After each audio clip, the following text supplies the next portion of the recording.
Thank you. Thank you for that applause. I appreciate it so much. Thank you. We had 13 downloads last week from YouTube.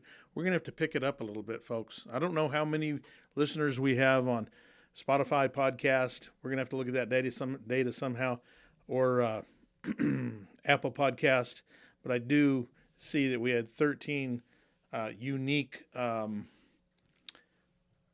listeners on YouTube, but that's not enough. I have to justify this, and I don't know what I need to do to get the word out. I've tried to do advertising in our newsletter, in our billing, and maybe I'm just boring. Nobody wants to listen to me. I don't know, but we've tried a Facebook boost that costs a little money. We hate to spend so much money, but we've been at it 6 months now, and I thought our listenership would be up. We put it on our. We've got a Facebook page for the podcast. You may have heard of it. It's Morning Buzz with the Energy Guy. And maybe I'm running people off by doing that. Maybe I ought to try not to do it as often, or maybe just drop it altogether. But hey, it's Super Bowl Sunday. I normally do the show for Saturday morning, but I've been out of town. I've been in Santa Fe taking care of some legislative business, the cooperatives on the east side of the state. I can name them real quickly. Farmers Electric, Roosevelt County Electric, Lee County Electric, Central Valley Electric, and Otero County Electric all get together, and we sponsor a dinner for our local legislators, both representatives and senators at the state level. We kind of schmooze them a little bit, and we talk about what we'd like to see in the legislature. It's a 30-day session, so it is a short session. We're more than halfway through now, so it's getting a bit crazy. I heard one of the legislators says we're counting the days, but we're making them count. I thought that was pretty cool, and maybe I'm going to take on that mantra as I go into my last year of employment here at Farmers Electric. I've recently announced my retirement in January of 2027. So I'm counting the days, but I'm making those days count. I don't want to be that guy, that just rests on my laurels. I'm going to be introducing some new stuff, and whoever we hire on here to take my place, I'm going to work with them very closely and try to inspire them to grow the department and continue the upward trend in member-customer relations that we've established here over the years. But, Super Bowl Sunday, it's exciting. The game, I'm actually taping this late. The game starts, maybe already started. But no, it hasn't started yet. But it's an exciting time for football fans, ladies and gentlemen, and those that like to watch the Super Bowl. For the sports, and then those that want to watch the Super Bowl for the commercials. I'm the guy that likes both of those things, and of course there's the halftime show that is usually highly anticipated, and used to be for the music content, but not so much anymore. It's like, who can the NFL name, like Roger Goodell? Who can he name to be the most controversial music act? To get the hype up. And this year, I think he's outdone himself.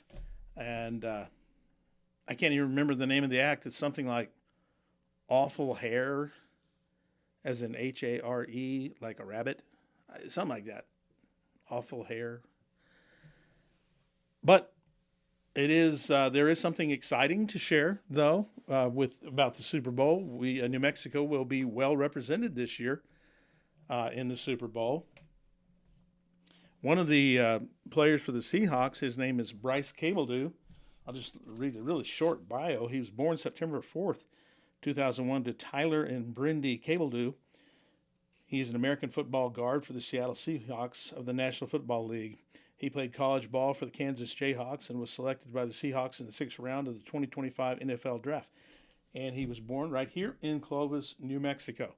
So pretty exciting. And as a side note, his papa, his dad, his office is right across the hall from me. Tyler Cabledew is our line superintendent for Farmers Electric, and I've kind of watched Bryce grow up and go through high school sports. I used to watch him play, specifically basketball. We had season tickets to basketball, and I enjoyed watching him play. And I thought, man, for a big guy, he can move laterally pretty good. And I really didn't pay much attention to him on the football court. I mean, on the football field, because I was so really impressed with his basketball skills. Great post and scorer, great rebounder, a lot of good play away from the ball. He probably came in second in assist on that team his senior year. So very impressive. But I guess he grew a lot during his college years, and I think he goes about 6'5", 330 pounds. I'm not sure how much he weighs, but anyway, he was recently put on injured reserve, so he will not be suited out for tonight's Super Bowl, unfortunately, but he has a big future ahead of him. But he will be traveling with the team, and he will be watching. So we're excited. So we're actually pulling for the Seahawks for the most part. My team, so Tyler and I, his dad, and I secretly hope that he's traded to the Cowboys, and then that'll be it for us. We'll be on cloud 9 because I get to say I know somebody that plays with the Cowboys, and that's my team, and so it's also Tyler's team. Now, it's hard for him not to be rooting for the Seahawks, obviously. So he's a Seahawks fan, but because his son plays for him. Otherwise, he's been a Cowboy fan his entire life. But we are all excited for Bryce Cabeldue. Others that will be from New Mexico that will have some kind of bearing on tonight's game is Connor O'Toole from La Cueva out of Albuquerque. Byron from St. Pius. He was running backs coach now for the Seahawks, but he's graduated from St. Pius High School. Jeff Howard from Portales. He's the safeties coach for the Seahawks. Tim Ojeda and Thomas Garcia, both strength coaches, are from New Mexico. So I would say our little state is represented very well in tonight's Super Bowl. So exciting. So Nostradamus, that's me. You've heard of Nostradamus, but I'm actually a little smarter.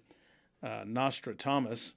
So everybody's been asking me lately, Nostradamus, who do you think is going to win the Super Bowl? And a simple answer would be this: Seahawks by 3.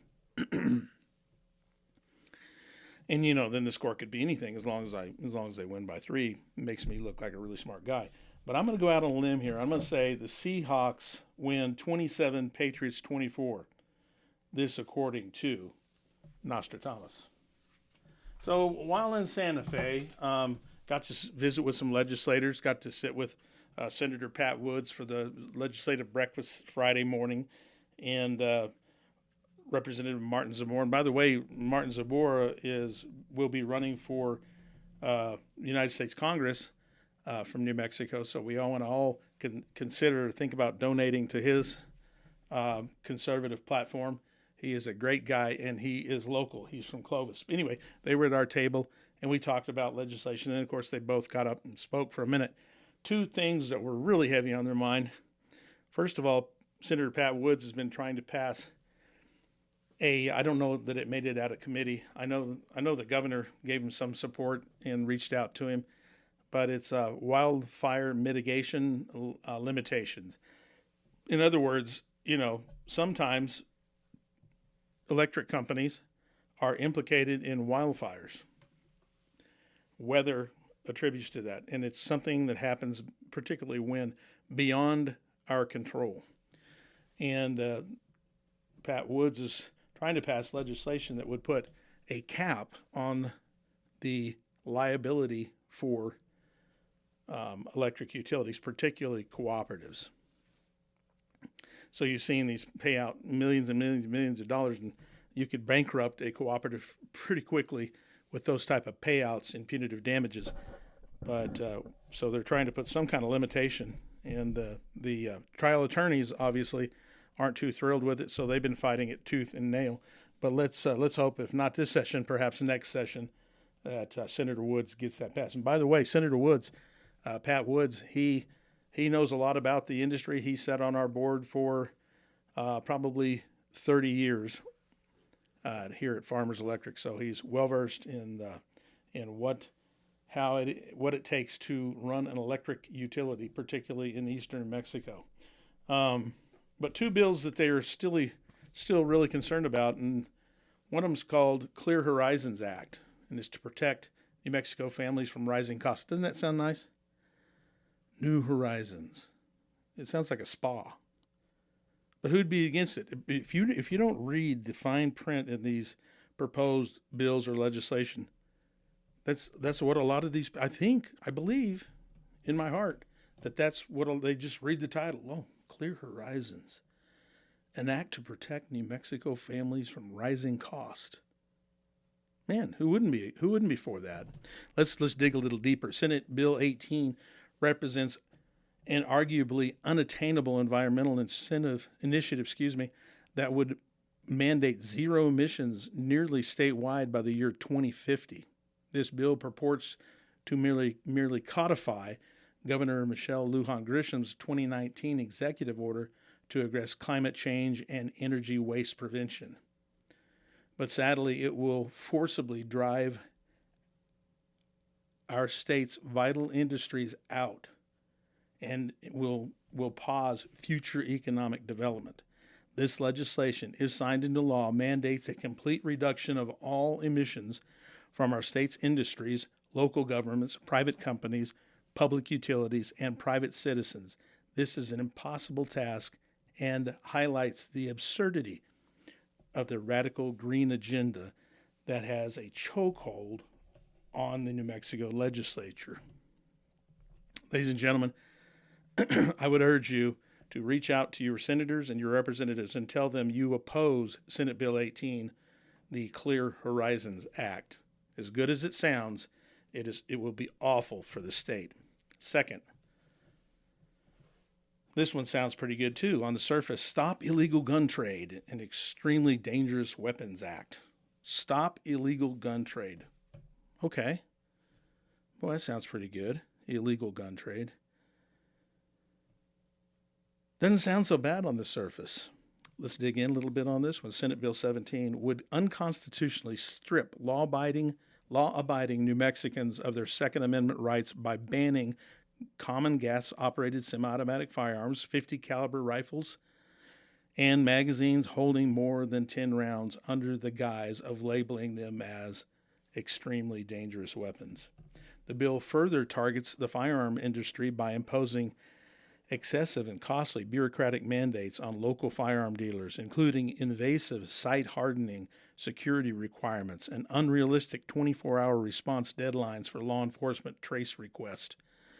Finally, Senate Bill 17 compromises the privacy of lawful citizens through centralized record keeping of purchaser identities and firearm serial numbers, model numbers, and threatening dealers with felony charges for minor or technical compliance errors. That last paragraph, I'm going to read it again. Senate Bill 17 compromises the privacy of lawful citizens through centralized record keeping. You know what that is? That's gun registration, folks. That is a direct violation of the Second Amendment. And I believe, in the opponents of this bill believe that it will be found unconstitutional, but it takes a long time. The 7-day waiting period was found to be unconstitutional 6 months ago, yet we still have to wait. It hasn't taken the necessary steps then to be removed, and I think that's up to the governor. But I think two panels of federal judges found it to be unconstitutional, as they will this. And it's going to cost people a lot of money to fight it, both sides. It doesn't make any sense. Again, this doesn't fall in the realm of common sense politics. I got to get off this because it's depressing me. Let's move on. Hey, we had some cold weather that is not going to be included in the bill you have in your hands right now that went out. around the first of the month. I think they went out the last, let's see, probably around February 1st. In the cold snap that we had, that our members found themselves using a lot of emergency heat, or they were heating, through most of the day with gas or electric or propane. But that those electric heaters that had to be stepped up a little bit to keep your pipes from freezing and keep you somewhat comfortable during about a 5-day period are not included on the bill that you have presently. So if you thought it was high, just wait till the one you get next month, which will go out the 1st of the March. And so we read everyone on most all residential meters. We read on the 23rd of January. That was a Friday. Well, the cold front, the Arctic blast, came in that evening. So we had a fairly decent day. I mean, it was the high of around 40 on Friday. And then that night, it got cold. It got down to 10 degrees Fahrenheit. That's not on the bill, that 10 degrees. The 24th, or our next day, we had a high of 12 and a low of 7. And we did have, I know, for 2 days, probably the 24th and 25th, we had wind chills in the sub-zero range. So there were people that didn't want their pipes to be frozen, so they turned their heat up a bit. They put space heaters out in strategic positions under their kitchen sink, maybe under their bathroom sink.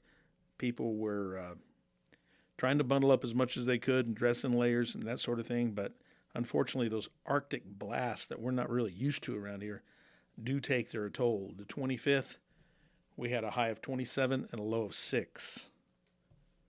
That was the 25th. The 26th, we had a high of 33, a low of 4. And that is bitter cold, folks.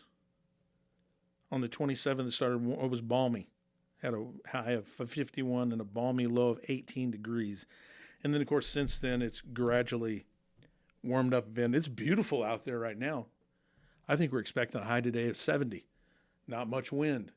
As I look out, the trees aren't moving at all. It's bright and shiny, sunny.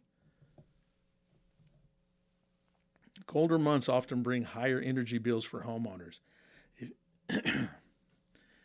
And, these things can drive up your energy use. Add in shorter days and long, dark nights along with a string of holidays, and it's easy to see how you could use more energy than any other time of year.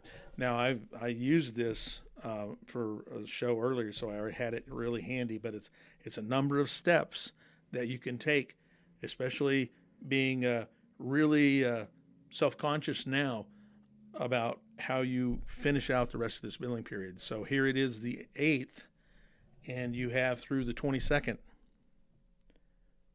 okay, to get things normalized. So you cut back here and cut back there.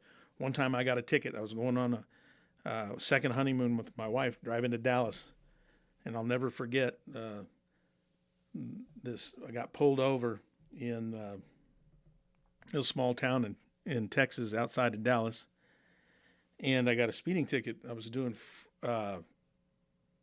45 and a 35, and I hadn't noticed. I was talking to my wife. We were looking at the houses and just having a conversation. I hadn't noticed the sign decreasing, and the police officer said, "Here you go." Gave me a sealed envelope, and I said, "Well, what's my fine?" He goes, "I don't want you opening that here," because he knew I was going to be angry. He goes, "I want you to continue to drive toward Dallas. You can open it some other time, but away from here." He wanted me he knew what we were doing. I told him what our plans were, but we were taking a long weekend to Dallas, and we were going to see a Maroon 5 concert, so that was pretty cool. And Train opened for them. But, we were excited, and, we were on a budget, and got down the road, and it was $225. And it made me sick, almost made me sick to my stomach. And I just told my wife, I hate this for you, but I'm not going to enjoy my time in Dallas until I have recuperated that $225 in some kind of savings. And she knew that meant we were going to eat on a budget. We hadn't found a hotel yet, so we were probably going to go from a really nice 4-star to maybe a 2-star, something along those lines. Anyway, I calculated, and within about, I don't know, it wasn't quite 24 hours, I had saved the $225, so I felt better about it, and I kind of forgot all about that. Jacksboro, that's the town. I said I wasn't going to forget it, but Jacksboro. And we've gone to Dallas a number of times since then and never gone back through Jacksboro. But anyway, that's what you need to do. Folks, be mindful of that. You probably spent a lot of money between the 23rd and the 27th on your electric bill. And that's not on the bill you're holding. That's going to be on a future bill. So between the 8th right now and the 22nd, when we're going to read everybody, you need to be mindful of how can you save. So I'm going to go through these are things that you can do now, or you could have done before the cold weather got here, or at least do it before next year, okay? Weather strip your doors and windows. If you're wondering how to cut down on your electric bill this winter, sealing out drafts is a good place to start. Your doors and windows can leak out more heat than you might imagine, but you can put a stop to it by insulating, weather stripping around them. Door sweeps are good, so that the bottom, if you can stand in the door and the sun's behind it or whatever, and you see any light, you need to address that light, and you need to block that out, whether it be through a door sweep or weather stripping. Switch to a smart thermostat. Obviously, this takes a little investment, but we do have a cashback rebate for installation of smart thermostats. It's 22 after the hour. I need to hurry. But smart thermostats is a high-tech way to save electricity in the winter. Energy Star certified smart thermostats deliver roughly 8% savings on heating and cooling bills, about $50 a year for the average home. So that's pretty good. And we have a up to $75 cashback rebate for those. Keep that in mind. Close the damper when not in use. Obviously, if you're not burning a fire, close that damper because there's no need for any smoke to go up there. And if smoke's not going up there, your conditioned air is going up there. And that conditioned air, that warm air, is expensive. Give your heating system a yearly checkup. Energy Star notes. I say Energy Star because Morning Buzz with the Energy Guy is the only podcast awarded the prestigious Energy Star label. So I keep referring to Energy Star because Energy Star is a label that the Department of Energy puts on those things that save you money or of some kind of value when it comes to electricity. But you want to get an annual heating checkup to ensure that your system is clean and will run efficiently when needed. A checkup can find problems early and save you the inconvenience, discomfort, and expense of a breakdown during a cold snap. You surely wouldn't have wanted that, around the 23rd through the 27th. Don't block your air vents. If furniture or drapes are blocking your heating vents, you're making your furnace work harder than it should. Blocked vents increase air pressure in your ductwork, which can create cracks and leaks. Clearing your vents ensures that every room in your home is getting good circulation. Check the insulation in your house. Insulation, we've got a cashback rebate for that, up to $500 cash back. Good insulation can be an inexpensive way to reduce your electric bill in the winter. Adding insulation in your attic is a great place to start since it can keep more heat in your living areas. Remember, folks, warm air is trying to seek cold air. Cold air is trying to seek warm air. So you have this battle going on. If you've got layers and layers of blankets that cover the top of your ceiling in the attic, that is going to retard that cold air from penetrating into your warm conditioned room. Adjust your water heater's temperature. A good temperature setting is 120 degrees. I'm going to keep going pretty quickly here. Only wash and dry full loads of laundry. One of the most simple laundry energy savings tips is to always run a full load whenever possible. Energy Star certified washers already use about 20% less energy and 30% less water than standard models, and running only full loads amplifies those. Same as running a dishwasher. You don't have it half full and run it. It doesn't know how many dishes you've got in there, so it's going to expend the same amount of energy and water. And of course, they use hot water, right? So that's another draw on your electric. So always use a full washer load, whether it be clothes or a dishwasher. Make sure it's full. And the dryer should be somewhat full, not over full. If you have it overfilled, you have to run 2 cycles. You don't want to do that. So keep that in mind. Also, use cold water to wash with your laundry. Most modern detergents are formulated to clean well with cold water. Insulate your pipes. The pipes that deliver hot water to faucets, showers, and appliances around your home can bleed energy. I promise you this. If you go to your water heater and there's no pipe insulation, just put your hand on the pipe about 12 inches above it. Feel that heat, and be careful on the hot side. It could be scalding almost. On the cold side, you'll feel even up to about 8 to 10 inches on the cold inlet that the heat from the tank is leaching in the heat itself into the cold water inlet pipe. So you'll have heat on the cold water inlet. And if you don't believe me, do this, folks. I promise you. I've been in this business a long time. That's why they call me the energy guy. Let's see. Unplug unused electronics. That's kind of a big deal. But I would think more like game consoles and things like that. Not your TV. Really, the TV's on and off, and you want to picture instantaneously, so they have to stay kind of warm. So they will use what we call phantom load. But like the game consoles, they're not always being used necessarily, so you might unplug those. Use LED light bulbs instead of CFL or incandescent. We know that Energy Star certified LED bulbs use at least 70% less energy and last up to 25 times longer than incandescent bulbs. And also they have a better light quality than than CFLs. LED has a lot of color options.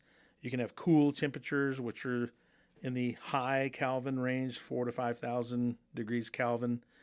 And you can have warmer, kind of a more yellow, warmer feel light down around 3,000 or lower degrees Kelvin. And you can find those on the energy label, the nutritional energy label, I call it. They're on every appliance, particularly light bulbs. They'll give you a lot of information like the average life of the bulb, how many lumens it puts out. It's equivalent to a 40, 60, 75, or 100 watt light bulb, even though it uses around 10 watts. So a lot of great information packed in a really small 2x2 inch label. Bundle up and get cozy. Another way to keep energy costs down in the winter is by turning down the thermostat. Experts recommend lowering the thermostat to a few degrees during the day when you're away particularly, and lowering it even more at night. Our recommended setting at home while you're there would be 68, except at night you can go down to 66 or lower and make sure you're covered up. Use an electric blanket. Those use considerably less. My wife and I have dual control electric blankets. That's really nice. Let's see. Let the sun shine in during the day and close the drapes and blinds at night. Sunshine coming through your windows, especially on the south facing in the wintertime. Opening and closing drapes strategically can help you save on your energy bill this winter. Open drapes and blinds when the sun is shining in, then close them when it is dark. Be sure to close drapes and shades across all your windows at night to prevent drafts and slow heat loss through the glass. Remember, we were talking about heat is wanting to go to the cold, and the cold is wanting to come to the heat. So you've got this battle going on. And if you can put something, some kind of barrier, in this case, blinds or drapes, to slow that progression, it's going to be helpful. Ladies and gentlemen, it's 29 after the hour. I did put together this day in history because I knew you'd be disappointed if I hadn't. and we're going to go a little long, but this day, February 8th, born this day, Jules Verne, 1828, French writer who helped pioneer sci-fi in the books Around the World in 80 Days and Journey to the Center of the Earth. Jules Verne died in 1905. James Dean, actor, heartthrob for all the ladies. He was born in 1931, and he's an actor who became cultural legend thanks to his roles in Rebel Without a Cause and East of Eden. And his early death at the age of 24 was very tragic. He was killed in an automobile accident in 1955. On this day in history, Peter the Great dies. On February 8, 1725, Peter the Great, Emperor of Russia, dies and is succeeded by his wife, Catherine I. The reign of Peter, who became sole Tsar in 1696, was characterized by a series of sweeping military, political, economic, and cultural reforms based on Western European models. Peter Romanov. The first execution by lethal gas was carried out in American history in Carson City, Nevada, on this day. In 1921, Ji Zhan, a member of the Chinese gang who was convicted of murdering a rival gang member, was put to death by lethal gas. And lethal gas was adopted by Nevada that year as a more humane method of carrying out its death sentences as opposed to the traditional techniques of execution by hanging, firing squad, or electrocution. Finally, this day, February 8th, 1986, Spud Webb, all 5'7" of him, wins the NBA dunk contest. He was one of the shortest players in the history of the professional basketball. He wins the NBA slam dunk contest, beating his Atlanta Hawks teammate and 1985 dunk champ, 6'8" Dominique Wilkins. And I remember both of those guys fondly. Following the NBA in the 80s.